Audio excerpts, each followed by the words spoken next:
This is the Big Fish Cares Podcast. Big Fish Cares Podcast. And here's your host, Benny Fisher. Welcome back to another episode of the Big Fish Cares Podcast. I got an amazing guest. You guys are going to really get a lot of value out of this, or you're going to just laugh your butt off the whole time. I have a roofing industry legend here, Eric Oberembt. I think I said that right. I call him Eric O because, you know, I have a simple last name to pronounce. So he's got a podcast that's got me. I've been watching the podcast for the last year or so, and it's called Be Authentic, or I don't like to say this part. What is that part, Eric? Get the fuck out. Yeah, see, so my mom listens, so I try not to say that anymore. But it's very authentic, and he's like, ever since I've been following this guy on Facebook, I've been very attracted to just his personality, his message, his authenticity. He reminds me of even a more abrasive Gary V. If that, like, I don't know if you follow Gary V at all, Eric, but I do. I'm a Gary V guy. He's just up there, just letting it all hang out, you know, without. He doesn't have quite the background that you have, I don't think. But I feel like that's what makes you a little bit more legit in the roofing industry. Because there's a lot of guys and girls that can get a lot of information from you. So welcome to the show. Thanks for coming on. Thanks, man. I'm super glad to be here. I'm excited. This is the first late night podcast I've ever done. So this is exciting in the dark. Yeah. Well, yeah. Like what I was talking to you before the show, like these aren't revenue generating activities. Right. So I try to always do them like in the evenings if I can. Because if I do them in the middle of the day, if I feel like the balls are going to get dropped somewhere. It's a 100% smart way to do it. So I'm excited to be here. Yeah, you're like me. You have a roofing company. You have a podcast. And I don't have the nonprofit. So, I mean, you're like, you know, I always did want to start a nonprofit called Big Fish Cares. I just haven't got around to it yet. You will. Yeah, let's talk about that. So you have a nonprofit called Roofers in Recovery. Yep. You have the roofing contracting business that I think that your family's been in for decades, right? Yep. And but that roofing's boring. So let's talk about the nonprofit. Let's talk about Roofers in Recovery. That's fair. Yeah. Why do you believe in that? Why are you doing that? Tell us the background on that. Yeah. So I got sober about 13 years ago. I got into a lot of trouble. Had 4 DUIs. Had 4 DUIs, was looking at possible drug charges as well. Long story with that, how I got out of the drug charges. But I heard that story at RoofCon. I did. I told the story at RoofCon. Yeah. I had to flush some coke at the precinct before they caught me.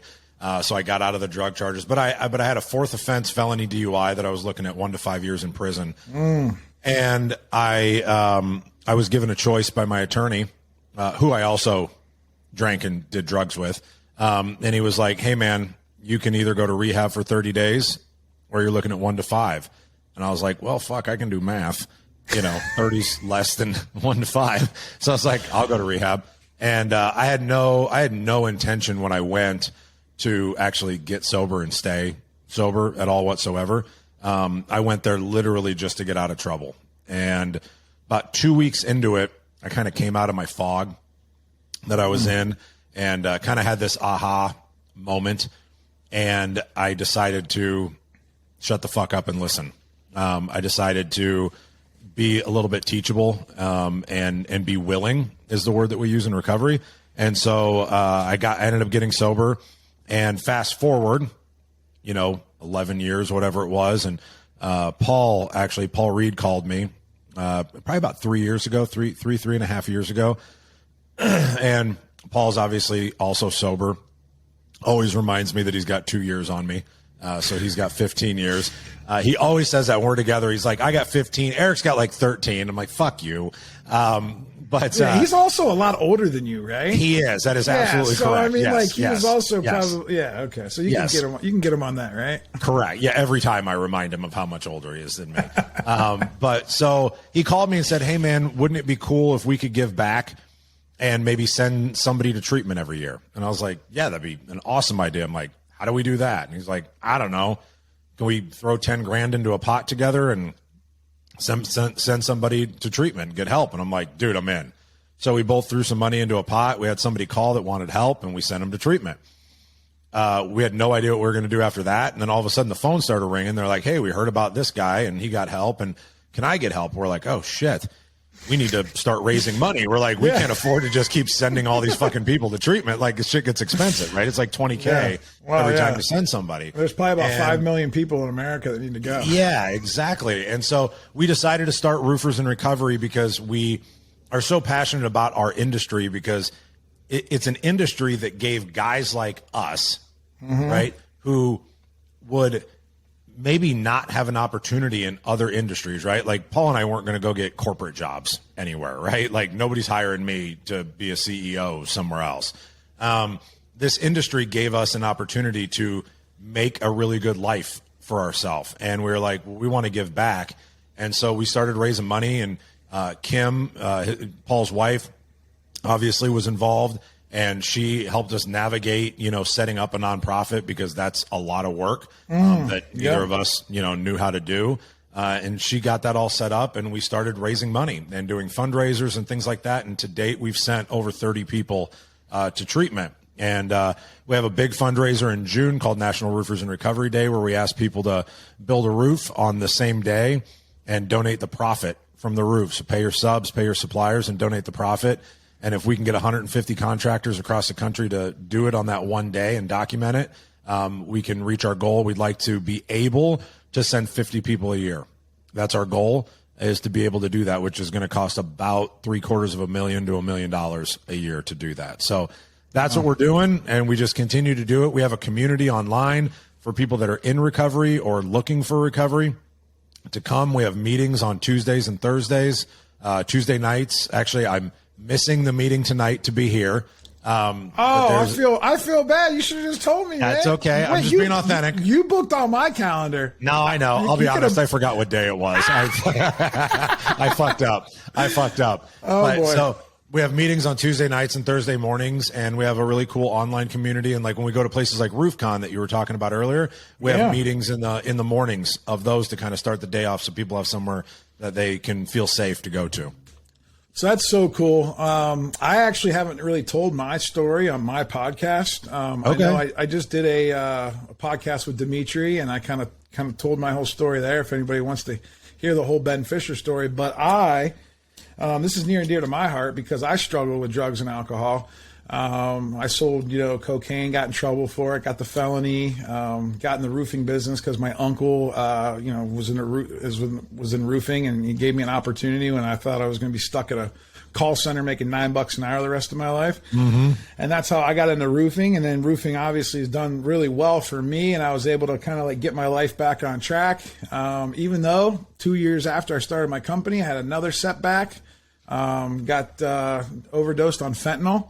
Because I was stressed out, and I bought fake drugs off online, and I didn't know what it was. And next thing you know, I was, dead, and I woke up in the back of an ambulance. So when I heard about this Roofers in Recovery, I was like, wow. I said, this is cool that somebody's actually doing this. I said, and I was afraid to tell my story for a long time, because I thought, like, man, customers are not going to like that. Right. Like I have this company to uphold, and then I got all these employees and all these like vendors and crews, and like I'm like this awesome guy in the community, and if I go tell them, I'm going to ruin all that.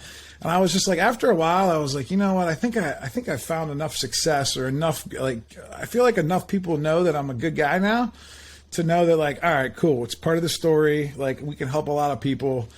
And guys, isn't like, it cool that you ended up probably getting the opposite reaction of what you thought you would get, though? Correct? Yeah. Oh yeah, because I was afraid. Ashamed. Ashamed, embarrassed. Right. I grew up in a strong Christian home, and had good parents, and just ended up going to a party one night and drinking a little bit too much, and somebody offered me cocaine, and next thing you know, I'm going down the rabbit hole. Then I learned how to buy and sell, and I turned into a businessman. I was like, oh wow, this is interesting. That's what I tell everybody. I paid retail for cocaine once, and I was like, that's fucking expensive. I was like, can I buy a bunch of it and get a better deal and then just sell it to my friends? Isn't that how we all start? Yes, right? yes. And then one of those friends sets you up, and then the next thing you know, So Yeah, so I'm using it part of my story. My brother was murdered about a year and a half ago. Oh my God! Yeah, I know. Shot in the back of the head. He's 28 years old, in a suburban neighborhood in his apartment building. Down, like, he went outside to must do a little $100 weed drug deal with somebody, and times are tough right now, and people are thieving, people are robbing, and some dude shot him in the back of the head. They finally just caught the killer. Oh my God! And arrested him after. I'm so sorry. No, man, it's been tough. But now, since that happened, I was like, you know what? I got to tell I said I got to figure out a way to tell my story to see if I can help people. Because at the end of the day, I feel like the only reason God's kept me alive a couple different times, and I'm sure you have stories about that too, right? Yes. And it's like, got to do something. We have more purpose now, right? Like, there's a purpose for like what we're doing, and I could tell you, roofing is not like, and roofing just gets in the way of all of that. Yep. So I really like what you're doing with that. How do you? I do got questions about this. How do you decide? Like, not all these drug addicts, they all want to go to rehab, but like, some of them are going to rehab because they need to go to rehab because they're in trouble, right? Some of them are going because like they know that it's time to go. Some of them have been there 3 or 4 times. Do you have like a criteria, or how do you like pick and choose, or like, because it's got to be like, and what's the percentage of people that have had success like after they're out and like not had to go back? Do we keep track of all that? All really good questions. Don't have really good answers for you. That's okay. And the reason I say that is, one, we're not counselors, right? Clearly not. Clearly, we are not counselors. We have a very good relationship with a place called Valley Hope, which is where I actually went to treatment, and we're able to partner with them, and they help us do intake calls to try and kind of figure out where the person is in their journey. Because here's the nuts and bolts of it, right? We can't send everybody that calls us, right? We don't have enough money to send everybody, which is why we're trying to do these big fundraisers so that we have more ability to send more people, so we don't have to vet is the wrong word, right? But like, we want to send everybody, to your point, right? We want to send everybody that calls us and asks us for help, but we can't do that. So we have to have, honestly, like Paul and I just have to have like real honest conversations with the people, and we have to figure out like, hey, are you a candidate that needs to go to treatment, or are you somebody that maybe we just need to plug you into your community because we've got such a vast network of people, right? Do we just need to plug you into your community and find somebody to take you to a meeting and sponsor you and start having those conversations about recovery, right?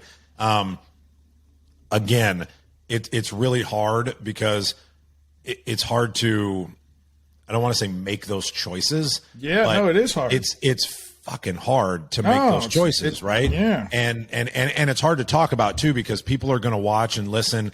Excuse me. People are going to watch and listen and be like, well, who the fuck are you to decide who goes and who, and it's like, man, I'm not, right? Like we do the best that we can with what we are able to do. And our eventual goal is to raise enough money to be able to bring in counselors and experts and things like that can actually vet these people. And, because we get people that call in and are like, I'm going to kill myself. Right. Like that happens. That's and I'm a like, lot. and we're both like, hey, like that is not our expertise. We have to hand them off to somebody else because it's like, we can't get involved in that. We can't have that conversation because, I mean, what if somebody jumps off a bridge? You know what I mean? Like, that's why like, you're damned if you do, damned if you don't. Like, you want to help, but then like in this day and age, the way that people are, like, we're in such a crazy society where like as soon as you go to help somebody, then they want to sue you because you didn't help them enough. Like, how do you like? I don't even know how you navigate that. That's probably why like it's hard.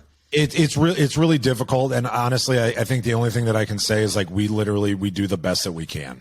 Yeah. We do the best that we can with what we have, but we make sure that nobody goes unhelped in some way or another, right? Because we get people. Because remember, it's roofers in recovery, right? It's not carpenters in recovery. It's not bookkeepers in recovery, right? Like There's a million roofers that need recoveries. Yeah, it's still a big audience. It's a big pond, right? Like we try to stay focused on our industry because of the fact that it's our industry that, you know, gives back to us. So we try to stay focused on that. But the point of saying that is that we will have people call that are outside of the industry, right? And we're like, hey, these funds are set aside for industry, but that doesn't mean we don't want to help you. Right. And we make phone calls. We connect them with people. You know what I mean? Like they can still come to a meeting. They can do whatever it is. We're still there to help. It's just every situation is a little bit different. And so it's a hard thing to navigate. But like I said, we just do the best that we can. Well, I think that's awesome. I think for me and my story, like I remember, like I never actually went to recovery, or like I never went to like a AA meeting. I mean, I think I've been to like one of them. Yep. So I kind of know how they work. I'm assuming that when you guys do your meetings and stuff like that, are they kind of like similar? I'm assuming where people like chat, you guys like, you know, help each other, give advice. Yep. Very, very, very similar. AA, the reason that we do it that way is because for Paul and I, and I'll only speak for Paul and I because he speaks for me, so I speak for him. But we know that program is what saved our life, right? And it gave us a new way to live, right? Not just not drinking and using anymore. It changed like how we lived by doing, you know, the steps and and some people shit on it and whatever, and that's totally fine, right? Like everybody doesn't have to do it. It's not everybody's path. But if somebody comes up to me and says, "Hey man, how did you do it?" The only thing I can do is tell them what I did. Right. Step 1, 2, 3, 4, 5, 6, 7, 8. And this is what I did, and it worked for me. I don't know how else to do it, so this is what I'm going to tell you about, right? And so that's what we do. Well, that's where I'm going to get. You know, people are going to start to ask me, and I'm going to struggle because I'm very unique. I figured out systems and processes. And once I figured out systems and processes for my life, then I realized, well, drugs was just an escape for me. Like I just didn't know how to cope with the pain and problems of life. Once I figured out, you know, how to deal with, you know, my home life and then how to deal with the business, you know, I implemented EOS. Here, I'll tell you this, EOS basically, I would say this, EOS is the one that like basically gave me a system and a framework to be like, wow, like this business is exciting and it's not painful anymore. Like it's like really like it's really simple. Now I don't have to do drugs. The new drug is like, you know, helping people like achieve more than they ever thought possible at the workplace. You know, and then being able to have, you know, take that EOS model and then similarly bring that home, right? Have a vision for your home, have some core values, have a system, how we put stuff on the issues list. Let's talk about it once a week instead of every minute, you know, like let's not keep, you know, beating each other up, you know, and I think communication with humans, if we could all improve communication, I feel like we would stop a lot of the. You're basically doing the 12 steps. You just don't know it. Yeah, I know. Yeah, I know. Like, it's really. And then I'm going to church and I'm hanging out with better people and like, you know, and then guys like you in this industry, you and Paul and some of the other guys and just like the level of humans that are elevating in this industry, it's like almost like, yeah, like you just, you know, you're like the other people that you surround yourself with, and we're all trying to do great things and we're almost too busy and too high on life to actually like use drugs anymore. And like, we don't even need them. Correct. Because now we all feel acceptance in what we're doing. Yep. Because here's the one thing that I always tell people. It's very easy to get sober, right?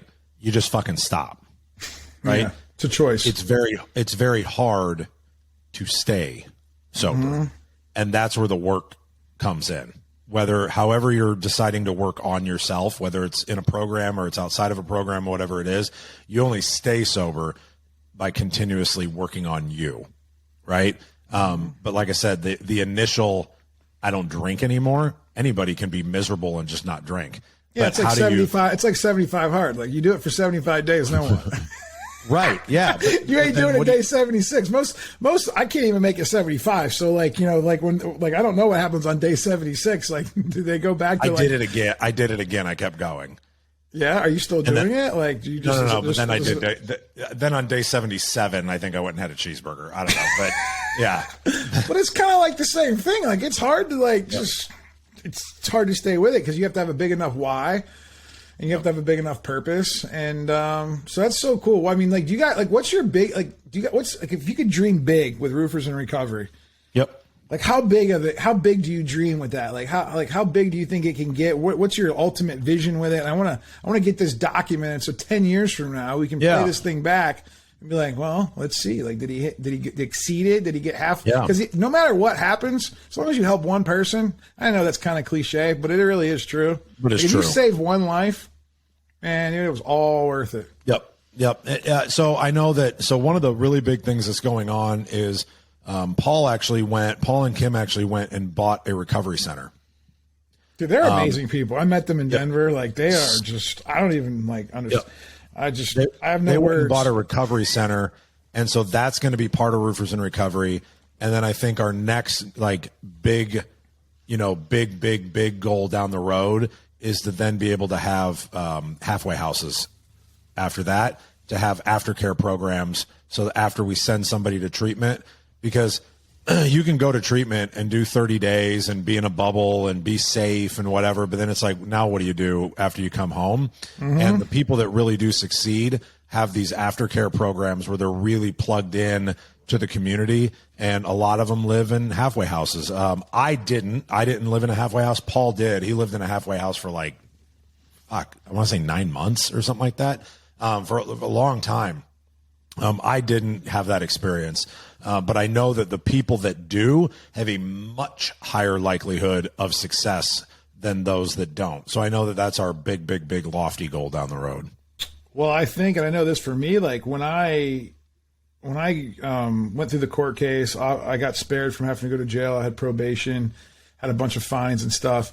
My uncle had to write the court, said, hey, can he move from Ohio over here to Pennsylvania? He paid my fines off. They allowed the move because I didn't have any previous record.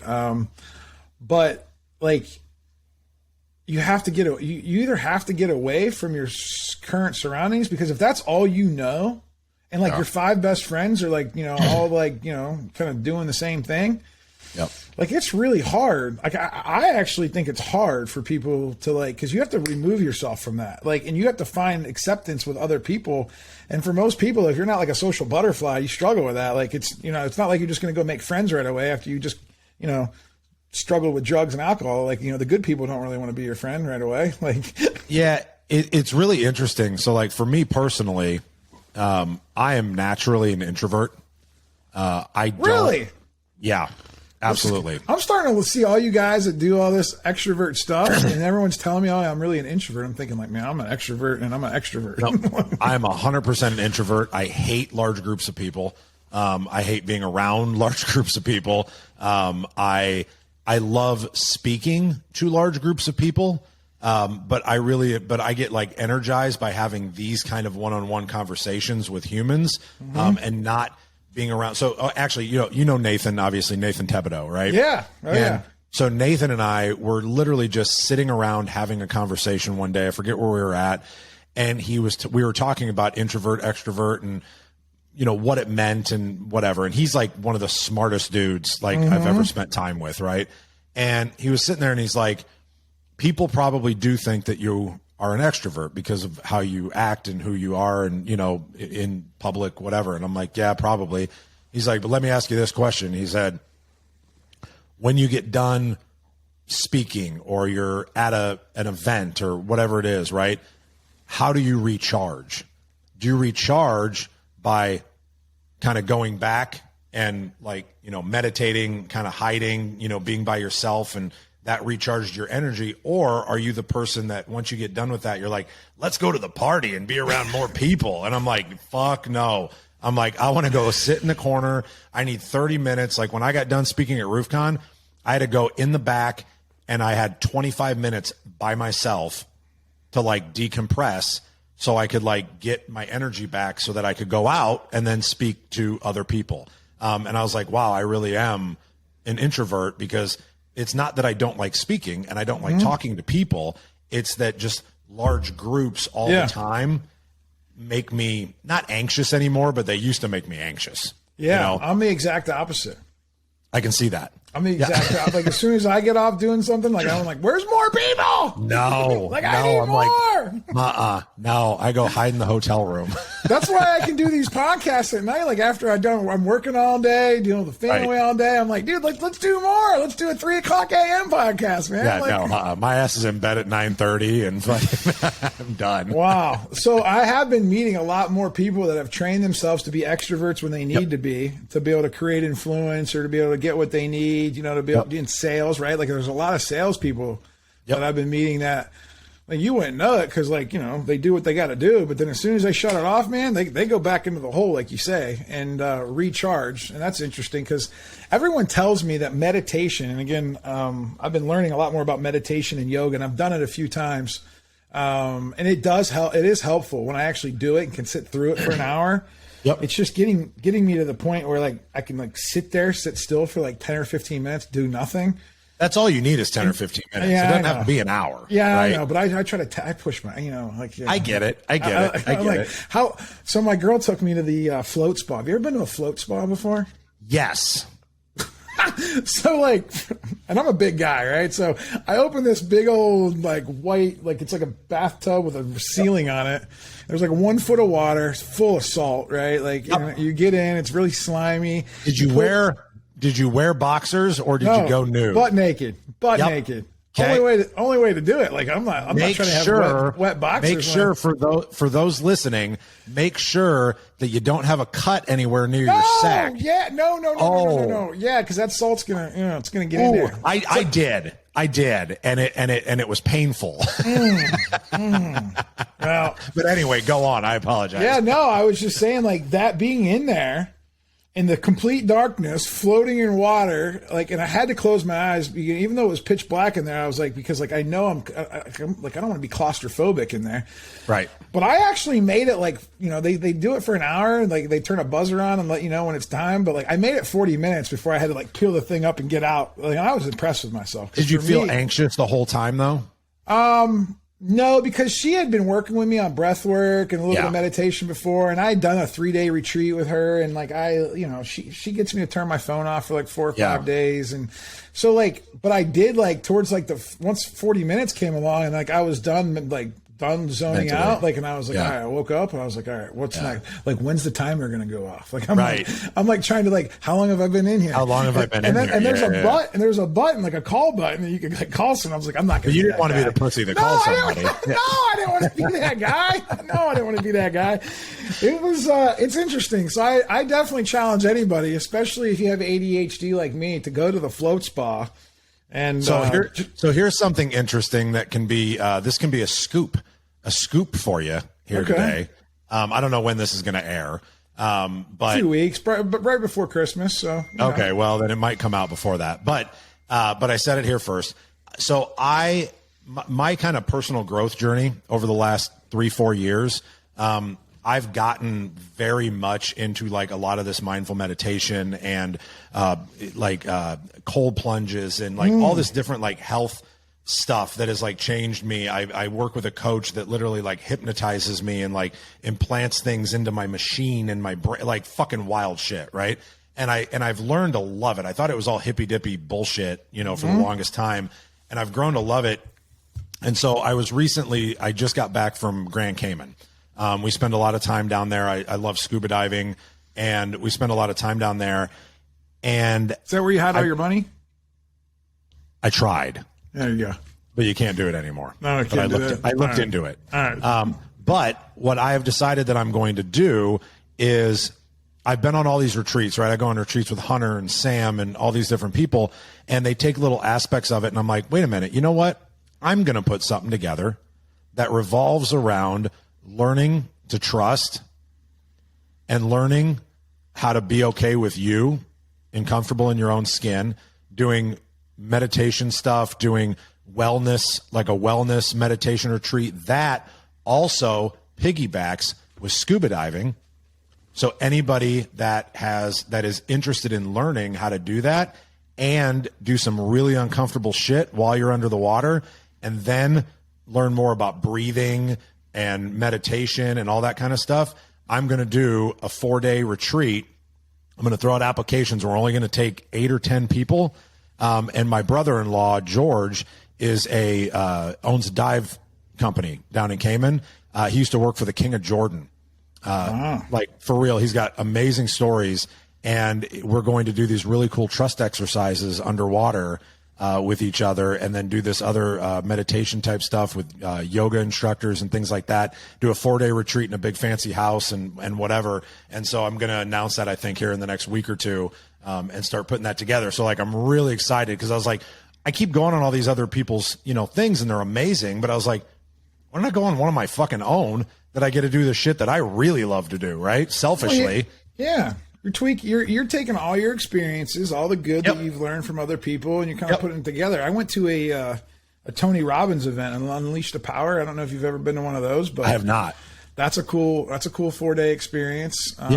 Tony Robbins does all day 1 and all day 3, and it's really, really awesome. You walk on fire. You you go to dark places, you go to light places. I mean, it's a lot of cool psychological stuff. I did a 3-day retreat out in the Hamptons one time, to where, like, I was at this, it's called the Shu Sugi Bon House. It's got like an Asian thing to it. And it's like, they just play this meditation music the whole time. There's all organic food. They have a special chef. They do workouts in the morning. I mean, it was super expensive, but it was super, like, I've never been in anything like that before. Like, where everything's just tranquil. There's books, there's couches. I love that. No phones, like, love that. It is wild. I mean, I've been learning a lot about that over the last couple of years, and I have my therapist is also into all this, and she's definitely taught me a lot. My girlfriend Brittany's taught me a lot about this, and I never knew that side of things.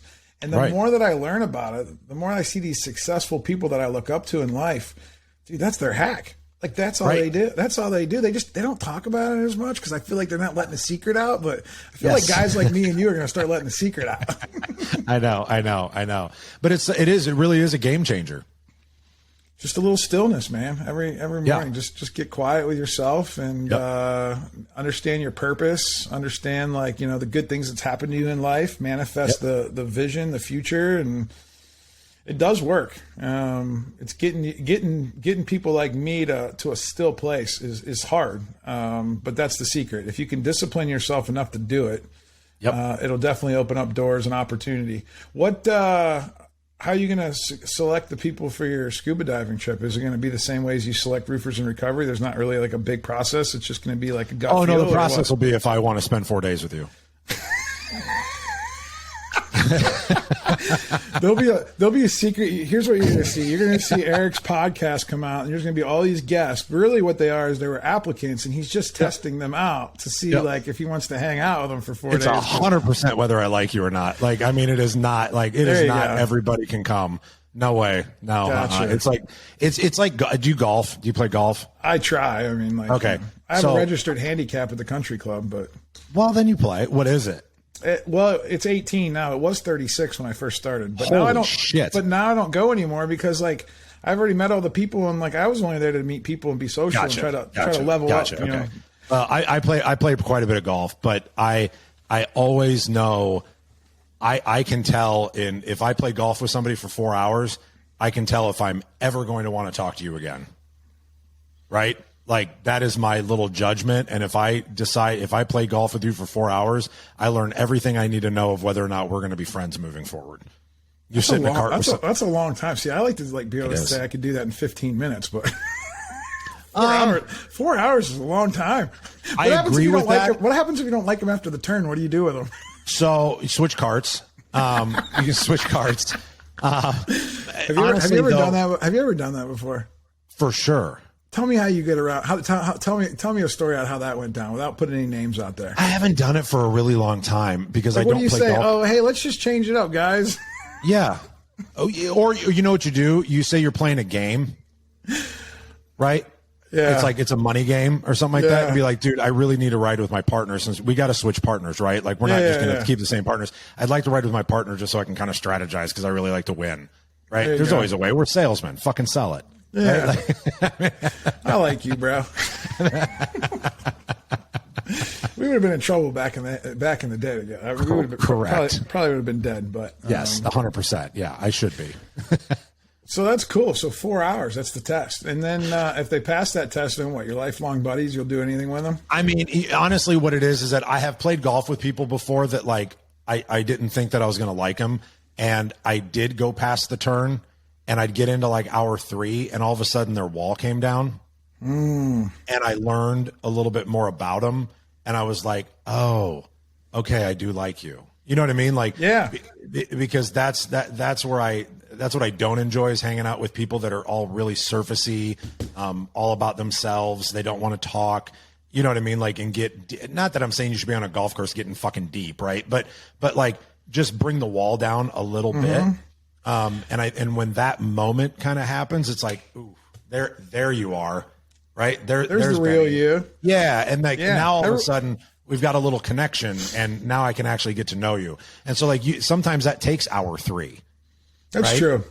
And the best thing about golfing with people, pro tip, is you learn about people's character. Oh yeah. Oh, if they kick balls and if they don't, yeah. Are they and I know that this is, do they keep track of the right score? Yeah. Do they tee if they hit it out of bounds? Oh yeah. Right? Do they do that? There are some people though that honestly don't know the rules because they've only been playing with people that like play by crappy rules. Once I joined the country club, I realized every rule, and I was like, "Holy cow!" I said, "We're playing PGA golf over here. Right. Like, we're not allowed to foot the ball. We're not allowed to like when it goes out of bounds, like we have to re-tee. We can't just drop it. Like And like I was like, wow. And then and that's another reason why my handicap was so high is because I kept real score. Right. And I was always embarrassed that I had when I first started, because like they said, you got to keep track if you want to play in these little, tournaments at the club, like you got to keep track. And it was so embarrassing because, at a country club, man, most of these guys are, the guys I was hanging out with, they're all like 10 or under, some of my best friends at the country club are like -2. Like I always want to hang out with the good golfers plus two. Yeah. Plus 2. See, I always get confused because I'm not a golfer. I'm just trying to be friends with the golfers because I think it's cool that somebody can be that disciplined and can stay focused for 4.5 hours or 4 hours to play every hole. And that's what another thing I love about the country club. Like if you screw up on one hole, you just go to the next hole, man. Like, they play hole by hole. Almost every game is like hole by hole, which that was another thing. That was another thing I liked. Yeah, because even for the tournaments and stuff like that, when you paired with people, like it's like that low score for that hole. Yep. And so you could like throw a 13 up on one hole and then come back and hit a birdie and like you're a hero.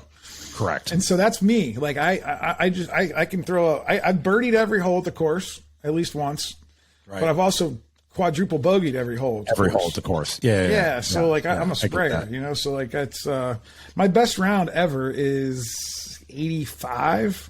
Okay. And that was like, I was on fire. I was like, whoa, dude, like this is crazy. Everything's going in. I also had a guy there that was helping me with my putt, like kind of showing me where to putt a little bit and, so that's helpful. Oh, yeah, very helpful, especially on these greens. I mean, they're crazy. What's your handicap? I think my gin's like a 5. That's pretty impressive. What's does Paul Reed golf? No. So he's probably like me, right? Like, yeah, no, he's way worse than you. Like, there's no way. Like, I've played golf. I've probably played 7 or 8 rounds of golf with Paul, and it's more comical. I have videos that I save on my phone, and like every few months, I just send him one just to be an asshole and go, remember that? But he's got the gear, like he's got some Jordan kicks. Yeah. Oh, yeah. Listen, I look good, dude. He's got the gear for sure. Yeah. I mean, we have fun. But yeah. So you're not like a snob, and you'll golf with like bad golfers as long as they're cool people, right? I will golf with bad golfers as long as they're not slow golfers. Okay, good. Yeah, well. If you're slow, go fuck yourself. Go hang out with your grandma. I'm so fast. That's probably why I'm bad, because I don't even like take a practice swing. Like I literally just go up and hit. I just can't stand slow. That's the only thing that I can't stand is slow. Yeah, and I'll even pick my ball up and tell you to give me an X or give me a 12 or give me whatever you want. Yeah, if you've swung 10 times, pick the fucking ball up. Let's go to the next hole. Yeah. There we go. So have you ever golfed with Reggie Brock? Yep.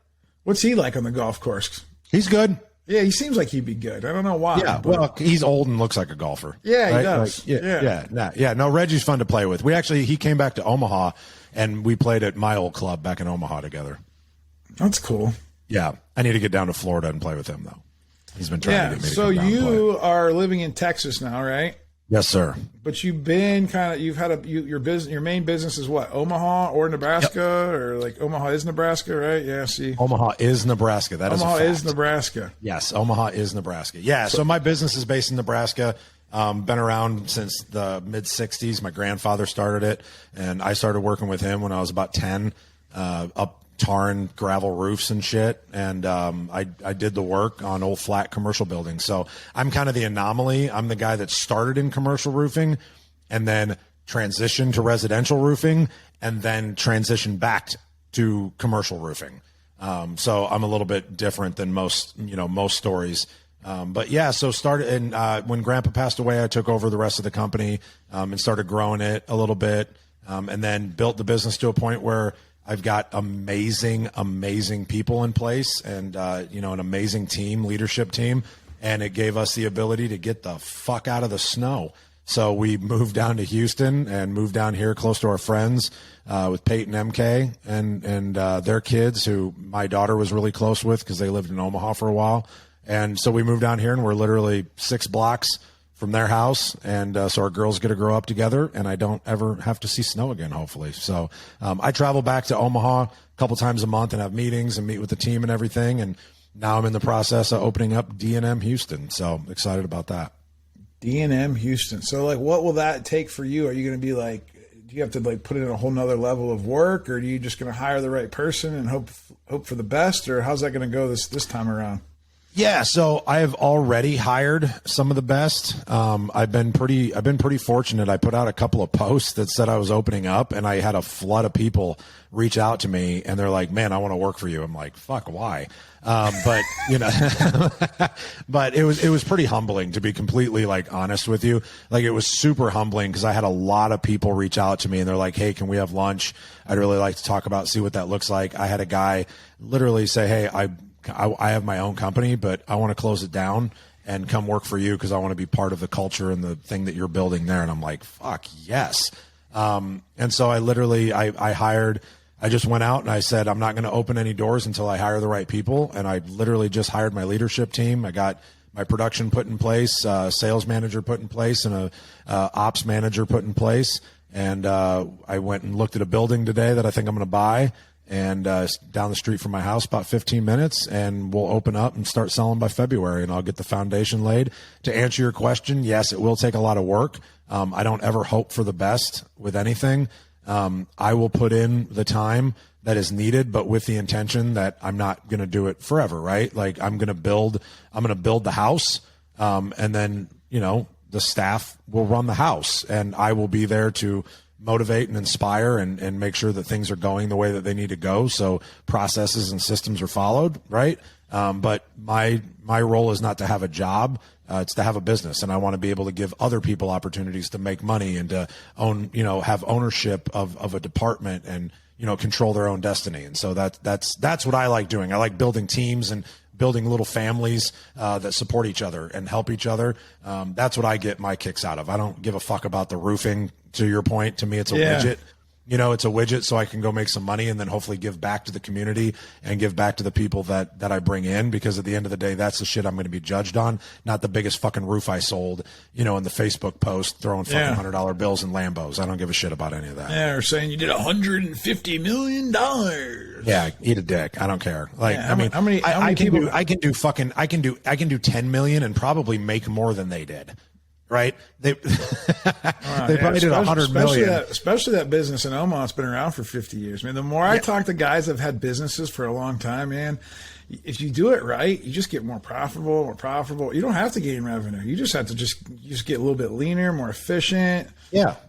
It's about being efficient. You don't have to work as hard for it because the marketing, you don't have to market as hard. You don't have to people already know you. Like, it's. Yep.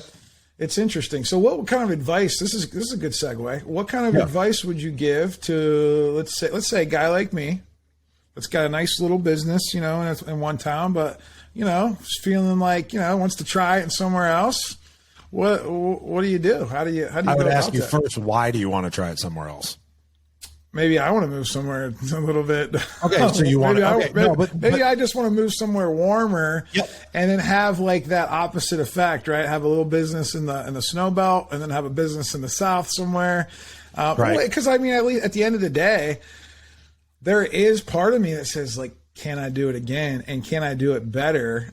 Because now I already have systems and processes. Like that was I don't my know, challenge. I don't know how to start a business without starting with zero. Right. Like, I don't know, like, if you handed me $1 million tomorrow, I'd be scared to go, like, start a high-powered business, hire 6 executives making over $100,000 a year, and, like, let's hope for the best. I'd be nervous as all get out because I don't know how to do it that way. I don't know how to do it. So teach me. Well, here's the thing. I don't either. I don't know how to start. Right, but listen, there's other consultants and gurus out there telling people, like, it's just, you can guru me for a little bit and not know what you're doing. Yeah. I trust you. Yeah. Like, at the end of the day, man, we all know anybody that's built a even fairly successful business, right? It's about the people. Mm-hmm. So you invest in the people, and that's what I'm doing here. So that's what I'm doing in Houston, right? I'm investing in the people. I'm willing to pay to get the right people put in the right chairs, right? I sit down and have conversations about, are you a fucking integrator? Right? Let's have a test. Let's find out, because guess what? I'm not. And if somebody we need 10 integrators. Right. Like I don't ask me to do integrator shit, right? Because it's not going to get done. So I have been very intentional about finding the right people first and not bullshitting them and being like, hey, I'm not selling shit until I know that I got the right butts in the right seats. And I'll float you for a couple of months, right? And pay you while we're building that up.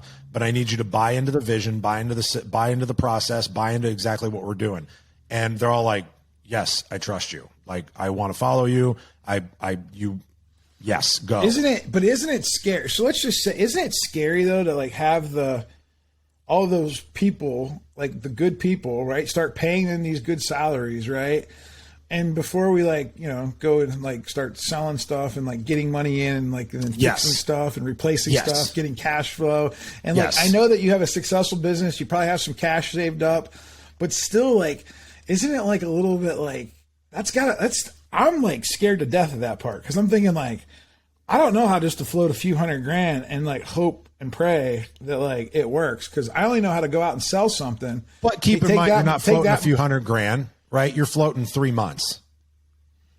Yeah, I know, but like, are they gonna be at revenue goal in 3 months though? Like right away? Like I feel like there's gonna be a little transition. It's cash. I plan on losing money for 4 or 5 months. That's it, right? And then you think it's good? Like I don't know. Like sure, I don't.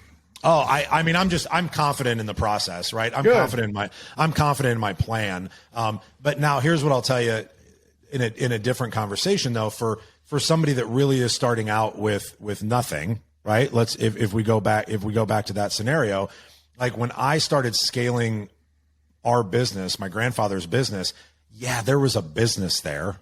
Right. But all it was a fucking business on paper. Yeah. My grandpa didn't have any money. He didn't leave me any money. He left me a name. He probably didn't even have any processes either. The guys just were doing the same thing. No, they were just doing the same whole thing. Yeah. We had no process and we had no people.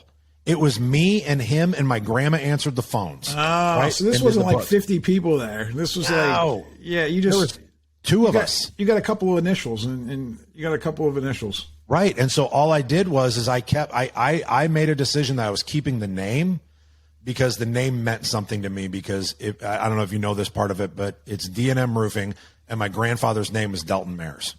Okay. So he named the company after him because he couldn't come up with anything better in 1965. Right. Most roofing companies are the same way. Yep. And so I was like, I want him to have a legacy. And I'm going to be able to, I want to fulfill that. And I'm going to keep that name. So I had nothing. So the first thing that I did, I had squirreled away like $50,000, right? Mm-hmm. By like doing cash jobs. Right? Like me and Grandpa would cash a couple jobs and fucking throw it under the mattress. Right. And so I had squirreled away about $50,000 and I went and bought a building. Why did I buy a building? I bought a building because I knew that if I did, I was going to have to fucking fill it up. I didn't know what I was going to fill it up with, but I was like, I guess I got to fill it up with people. And so it forced me to say, okay, now what do I want to delegate? Right. So I went out and sold just enough jobs to say, all right, I've got just enough money to hire somebody to do the thing that I don't like to do. What don't I like to do? Production. I fucking hate production. Okay, great. So I'm going to hire a production manager. I let go of that. It took me probably a year to let go of that because I was always over his shoulder. You know what I mean? Watching him all the time. It's customers. Well, that's where the customer service comes and the reputation comes as production. But I had to give it away, right? Mm-hmm. And then I had to pick something else to give away and something else to give away. So I did it really, really slow. Mm-hmm. I did it really, really slow. Then finally got that team that I wanted, but then had to figure out that they weren't all necessarily in the right seats. Yeah, I've been there, done that. Yep. So then you got to move those fucking seats around, and you got to sell them on why they're getting a new seat. Oh yeah, that's hard. And then you not only sell them once, like every week for the first 90 days while they get comfy.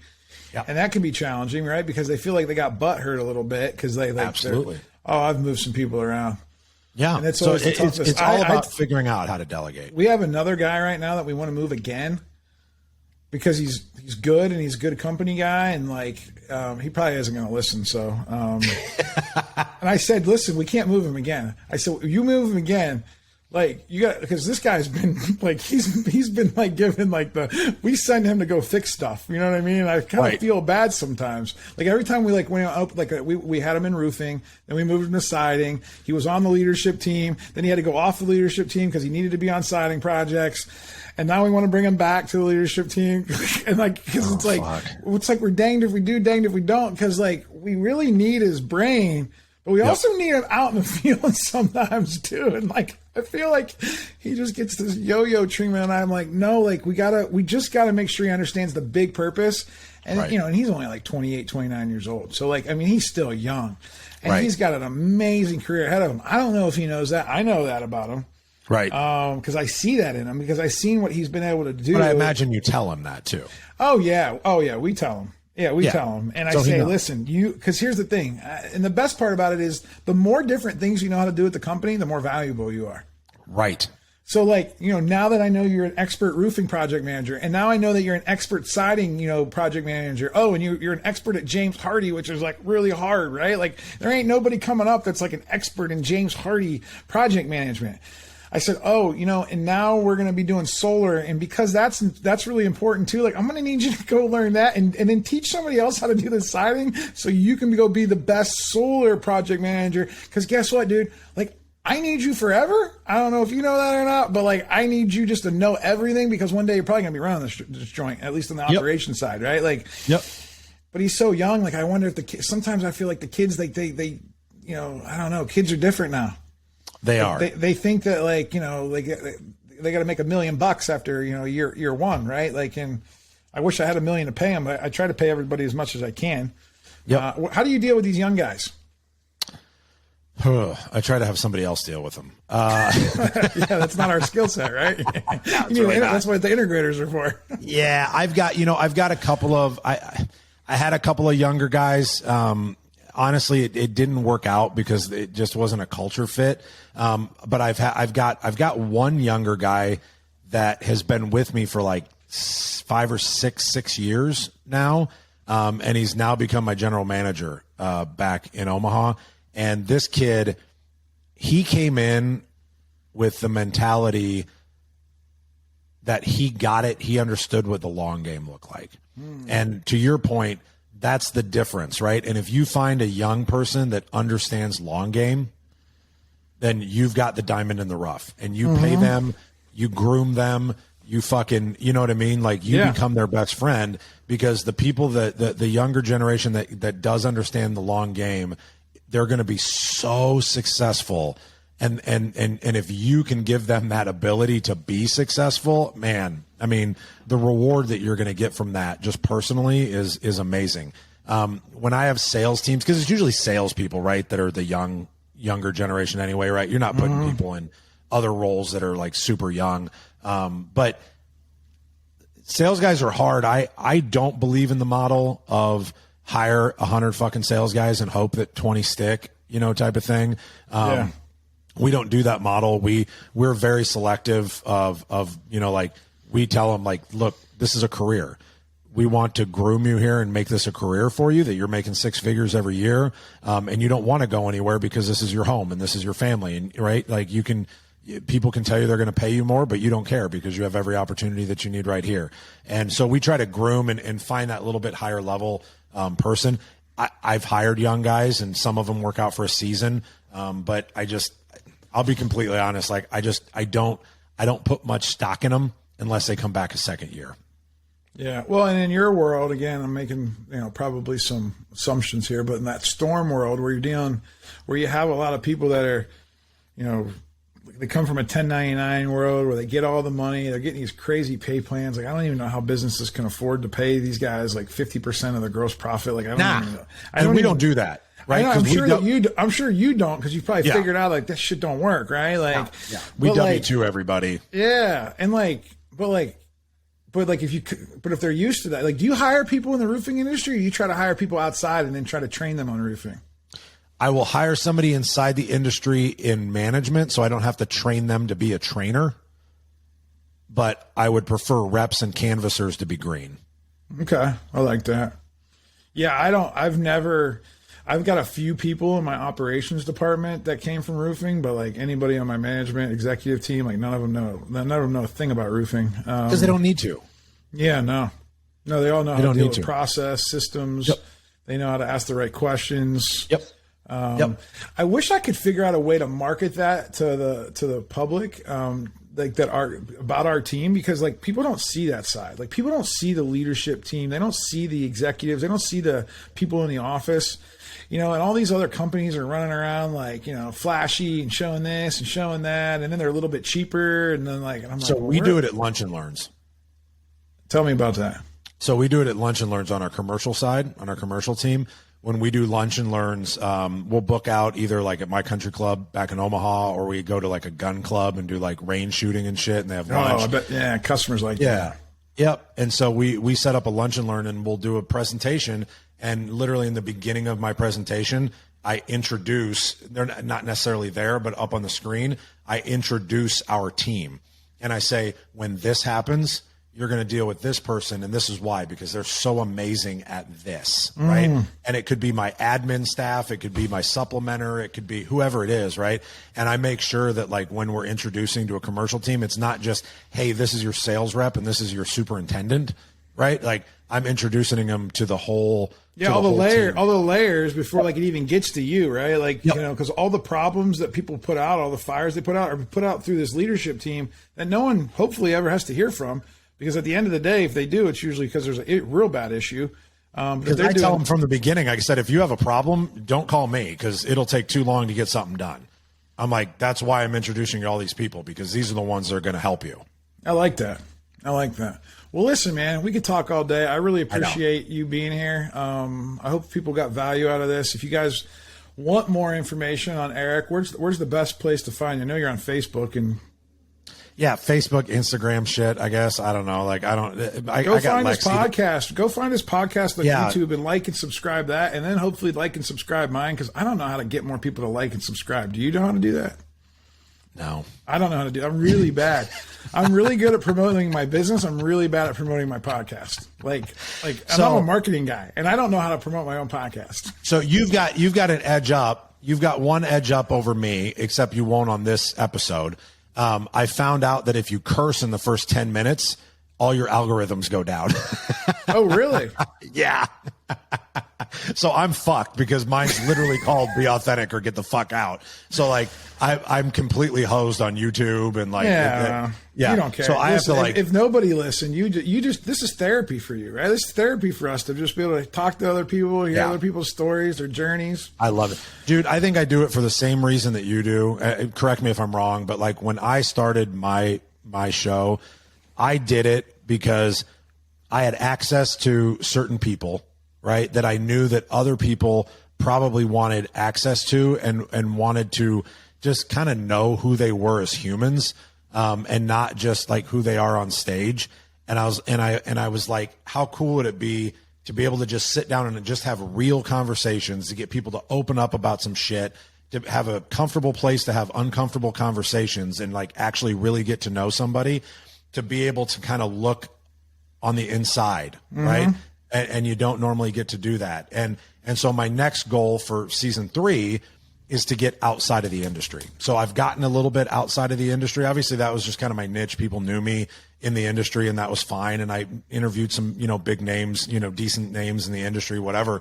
But my goal for season 3 is to start getting more outside of the industry and starting getting into that world to be able to reach more people. So we'll see if it happens, whatever. If it doesn't, I'll still get to talk to some cool people. I started mine with people that local people in Pittsburgh, like a local sports author. My creative director, it's my marketing agency who helps me with really cool stuff. And then I mix in some of my employees back in episode 12 and 15, I think. And then I'm in the NFT world, with Gary Vee and doing all this weird stuff. Are you really? Oh yeah, I'm an NFT junkie, man. See that hawk behind me? That's an NFT.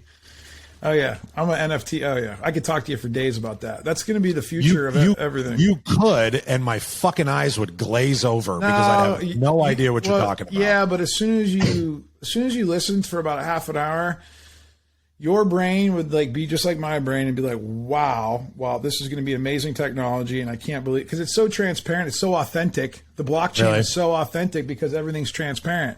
Yeah. So, and then the things that you can do with tokens and starting companies and rewarding your loyal people and it all being very transparent, every nonprofit, in my opinion, even every profit business too, if they were all transparent and on the blockchain and you could see every dollar that was moving and where it was going, this world would be a better place.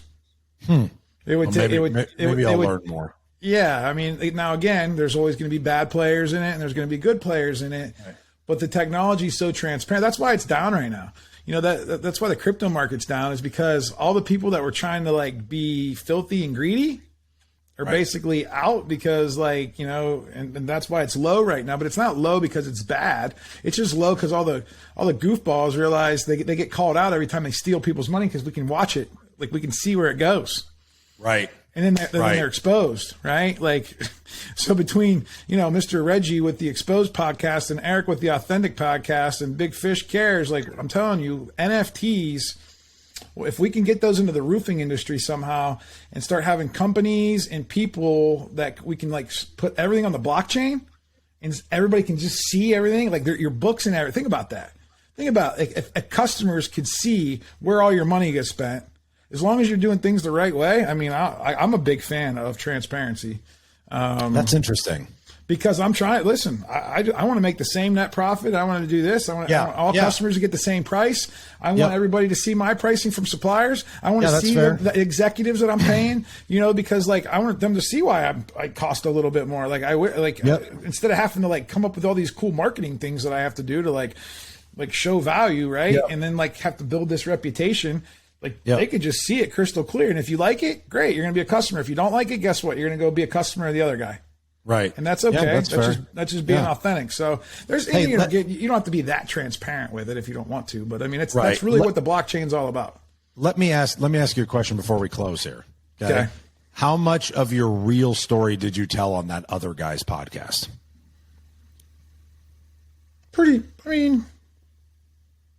mean, we didn't go deep on any of we didn't glamorize it or anything. So no, I don't mean glamorize. Here's the reason I ask is because that's what you do on mine. Yeah. No, I mean, I'm always real. I'm authentic. Yeah. I would love to hear the real Benny story. Right. Yeah.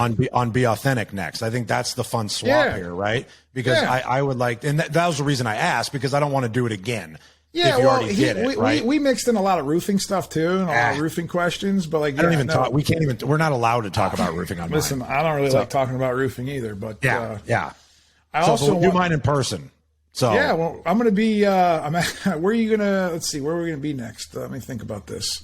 Are you going to be in January? Are you going to any of the conferences? I'm speaking at SRC. I'm having my annual meeting then. How about, are you going to be at... I'm going to be at D2D-Con. Are you going to be at Wealth Builder? No, that's the GAF thing, right? You're not a GAF guy, are you? I'm a Certainty guy. That's Paul Reed, yeah. How about IRE? Maybe. Where's that at? Is that in Dallas? Yeah, I think it's in Dallas. Oh, well, then you can just drive down to Houston and do it in our studio. Oh, just drive down. It's 3 hours. It's 3 hours, dude. I don't like fly. Do you know how many people I had drive down from from Jen's event when she had it in Dallas to come down and do the podcast here? Listen, I'll fly to Houston separately. I'll get you a fucking Uber from Dallas. It'll be $200. Dude, I'm a XL. I'm a black guy, so it's gonna be like 400. But like, just so you know, man. You are definitely not a black guy, but I'm a Uber black guy. Yeah. You know what I'm saying? Like, but no, we'll make it happen. I like that. Yeah. I like the in-person stuff. I need to. Are you gonna be at Best of Success? Where's that? It's in Phoenix next week. No, obviously not. I'm going to Boston. Here, get this shit. I'm going to Boston with Paul next week, and we're speaking at a NAPIA event. I don't even know what that is. What's NAPIA? National Association of Public Adjusters. They asked us to come teach them what hail damage looks like. Just stop. Did you guys get paid for that or something? Like, how do you like? No, we got invited. Actually, I joke about it, but it's actually a real honor. We got invited by Chris Aldrich, who's the over at Altieri Claims, and he's the vice president of NAPI, and I think he's going to be the president next year. Just a really stand-up, cool cat. Lives out in that area, I think, as well. I think he's from New Jersey or something. But he invited Paul and I to come, and so we're literally going out there. We're going to speak for like 2 or 3 hours with him and the president of NAPI on like trying to tell people how to identify what is and what isn't hail damage and wind damage and shit like that. And we're like, yeah, bring 2 old contractors in that work storms to and just get the chalk out, chalks and circles, and and circles, and don't circle bird shit. People do that. So I mean, they got to get those so many hail hits, right? I mean, I don't know that much about the storm world, but I do look forward to learning as much as I can about storm stuff, because I feel like I just had a little storm here in Pittsburgh, and now I got to. If you ever have any questions, you got my number. You can give me a call. So there's one way I wrap up every show. I ask 5 questions to every guest. Imagine that you are by yourself and I have to send you to an island for the rest of your life. Got it. What book are you taking with you?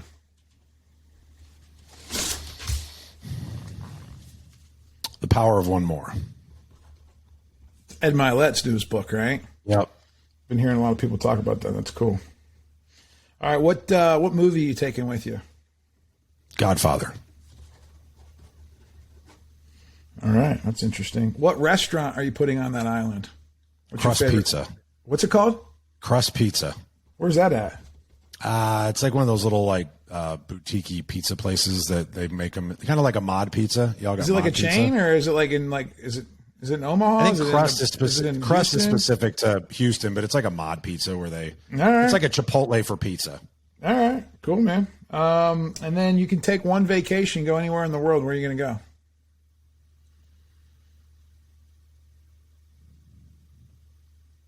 I'm going to go dive in Cayman. And you go there a lot too, don't you? Yep, but I could dive the east end of Cayman every day. And it's always kind of a different experience, I'm assuming? The east end is, yeah. The north and the west aren't as amazing, but the east end of Cayman is Do they make beautiful. Wetsuits for fat guys like me? Yeah, but if you're a fat guy, you don't really need a wetsuit. You'll stay warm. You'll be fine. But I want to look cool, man. It's like Paul Reed on the golf course. You don't. Fat guys don't look cool in wetsuits.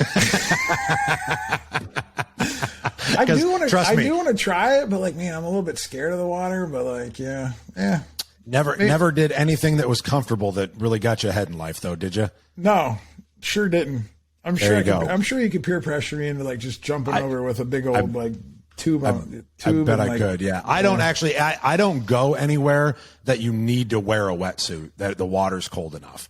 I don't dive in anything that's under 80 degrees, and so I'm wearing. But you're putting on like the snorkel gear and like the snorkel gear. No, not snorkel, but like the scuba diving gear, like the stuff, the mask with the tanks and stuff. Yep. And that's it, right? And you just put those on your back like it's a backpack, and you just start swimming, and you just breathe in, breathe out, and it's all good. That's it. You got it. Fuck, you got it figured out, brother. I don't have to take the class now, or what? I mean, you might die if you don't, but fuck it. Like, let's just go. Yeah. All right. And the last question is, you can have one person with you for 24 hours on this island. Could be past, present, could be famous, not famous. Who do you want to spend a whole day with? My grandfather. That's good. I like that. Well, Eric, it's been a pleasure, man. Dude, thank you. I had way more fun than even anticipated. So, like, I'm glad that we got an opportunity to sit down and bullshit, and I think that we should make time to do it offline more often. Well, anytime you want, man. I'm here for you. I also, any way I can support roofers in recovery. I do want to get more information too, maybe on how to like join these groups, if I can ever be of like, assistance or maybe like a light to these people, because I know it's tough when you're trying to recover on your own and you're kind of isolated. And absolutely. Those were some. Well, step one, get signed up for Roofers in Recovery Day. There you go. All right, people. Well, listen, appreciate you being on. If you got any value out of this podcast, like it, subscribe it, comment, email me, do something to make sure that, I know that you guys are getting value, so that way I can keep on doing it. We do it every Friday. We record them on different days, but they come out every Friday. So appreciate everybody, and we'll see you next time. Thanks, man. Thank you for listening to the Big Fish Cares podcast.